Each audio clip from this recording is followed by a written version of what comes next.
Let's start off Yeah. with Chris Hedges and Kyle Kulinski. So Chris Hedges went on the Kyle and Krystal and Kulinski and Ball podcast, and they talked and about and and friends and and friends it's like and Yogi everything. Berra.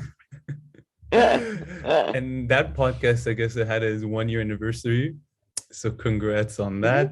Yeah, yeah. They started, I remember exactly, Oh. they started the new year last year. But yeah, so they talked about Kyle's favorite topic, third party.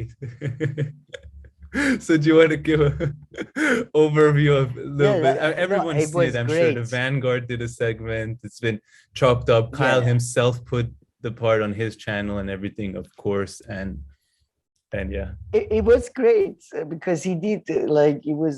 Yeah, I think he expected Chris Hedges to be somewhat more sympathetic to him because his big thing is he thinks third parties are basically a fool's Waste of errand time. Yeah. largely.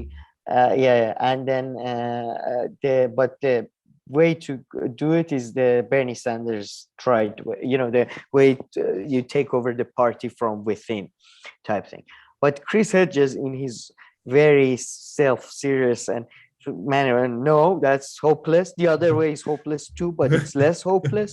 And no, Democratic Party is a lost cause. Bernie Sanders after 1996 was pretty much a sellout. Yeah. So no, and then Kyle is just at first he's like that, and then he slowly just goes to his chair.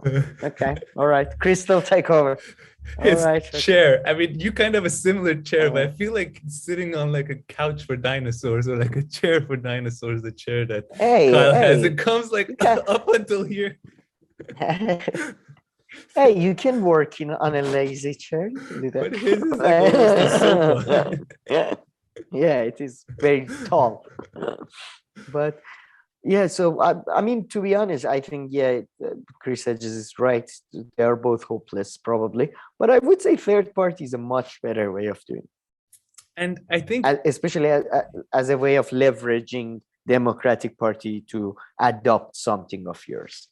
yeah, that's his whole thing, right? He's not like delusional, Chris Hedges. His thing is, and with Ralph Nader, who he really likes a lot, is that, just to get a third party that just has, not like the Green Party, which I agree with Max Blumenthal and everybody else that they're the most useless thing, more useless than us, than I've seen. The Green Party in the US, right? Than Democrats, than us. What Then have we done? everything, just the Green Party is the Green Party in the US seems to be like one of the most like useless like political Forces. forces out there. Although Out I also like Jill Stein, as I think Chris Hedges also pointed out. I like Jill Stein. I don't have too much issue with her, but yeah, he just says that not that a third party is going to come and take over the US and you're going to have a third party president, but just take 5 to 10 to 15 million voters away from the Democrats, and maybe that will force their hands to adopt one or two of the progressive leftist policies. So, and he's been making that argument forever and ever and ever. So Kyle should have kind of known that. That's what Chris Hedges is going to say. Yeah. No, yeah, but I thought maybe, I mean, Kyle never really explains why he thinks third party is so much more less than except his analogy, of course, which credit to him, he didn't bring it up this time. Oh yeah, the Pepsi, your love of analogies is just, yeah. I mean, I think it's about ballot access. I have to read more about the ballot access in the US to actually have a proper, like, informed opinion. But yeah, but the video itself was funny. But if it's that we are done with the substance, I want to highlight something a bit more important than the substance of this conversation. Please. If I swear to God, if Chris Hedges brings up his student prisoners one more time, I mean, Jesus Christ, every interview, as I told my student prisoners, as my student prisoners are doing right now, as my student, gee, come on, man. I don't want, like, talk about, stop talking about the student prisoners. We don't care about the student. No, I mean, we do care about them, but come on, man, like, please. He loves those guys. And I mean, it's kind of a nice segue, but it's kind of like it's a bit of a tunnel vision. You can't view everything through the, yeah, every example is like my student prisoners as they did the organizing in that city.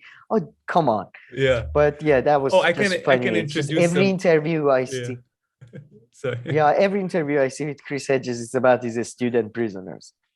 Yeah, I could introduce some substance back into this because I think one part that he talks about is that his students organized with others who are from like Republican or like Trumpist around issues. So that's another thing that he was Ah, kind right. of arguing about, is just to form coalition about issues and, you know, I not. other people can do too. Yeah. It's not just he's a student prisoner. No, but yeah, he's a big fan of his students and gives them, but he just brings them up all the time. I know what you mean. Like, Lot. you know, when you told me that, I don't think It's exaggerating. In every interview, those students, he brings them up.